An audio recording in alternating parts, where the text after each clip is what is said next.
બીઝેડમાં શિક્ષકોની સંડોવણી મુદ્દે શિક્ષણ મંત્રીએ નિવેદન આપ્યું છે। તેમણે કહ્યું કે સંડોવાયેલા શિક્ષકોને છોડવામાં નહીં આવે। પ્રફુલ્લ પાનસરિયાએ કહ્યું કૌભાંડમાં શિક્ષકોની સંડોવણીની પ્રાથમિક માહિતી મળી છે। કોઈ શિક્ષક જોડાયેલ હશે તો છોડવામાં નહીં આવે। કોઈ એજન્ટ કે સભ્ય હશે તો પણ કાયદેસરની કાર્યવાહી કરવામાં આવશે।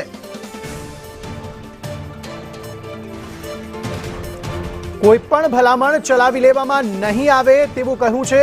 પોલીસ જે નામ આપશે એ જ દિવસે કાર્યવાહી કરવામાં આવશે શિક્ષકો વિરુદ્ધ।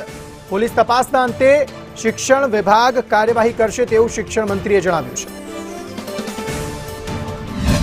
બીજેડ ગ્રુપ દ્વારા જે મસ્ત મોટું કૌભાંડ આચરવામાં આવ્યું હતું તેમાં કેટલાક સરકારી શિક્ષક છે તે પણ આમાં એજન્ટ તરીકે કામ કરી રહ્યા હતા। સીઆઈડી ક્રાઇમે રેડ પાડી હતી અને હવે નામ ખુલતા જ તેઓ ભૂગર્ભમાં ઉતરી ગયા છે। ત્યારે શિક્ષણ મંત્રી પ્રફુલ્લભાઈ પાનસરિયા આપણી સાથે છે, તેમની સાથે વાત કરી। સાહેબ, શિક્ષકોની ભૂમિકા સામે આવી રહી છે કૌભાંડની અંદર। આવી સ્કીમો ચાલતી હોય ત્યારે આવા સ્કીમ વાળા એક ટાર્ગેટ હોય કે ભાઈ ગામમાં પ્રતિષ્ઠિત વ્યક્તિ કોણ હોય છે, તો ગામમાં શિક્ષક એક આદર્શ હોય, તલાટી મંત્રી આદર્શ હોય, ગામના નાનું એવું હેલ્થ સેન્ટરની અંદર જોબ કરતા હોય એ આદર્શ હોય, એને આ લોકો પકડતા હોય।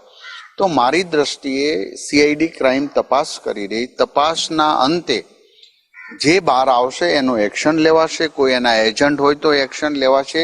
ઘણીવાર એવું પણ બની શકે કે શિક્ષકોને પણ આ માયાજાળમાં ફસાવ્યા હોય અને એને પણ આનો ગેરલાભ ઉઠાવ્યો।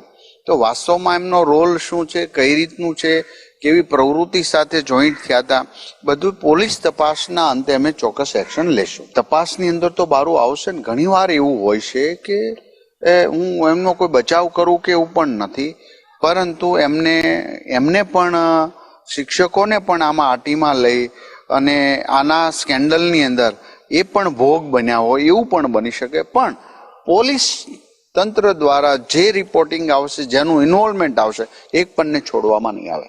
કેમેરા પર્સન ભૂષણ ચૌધરી સાથે મનીષ પરમાર, સંદેશ ન્યૂઝ, સુરત।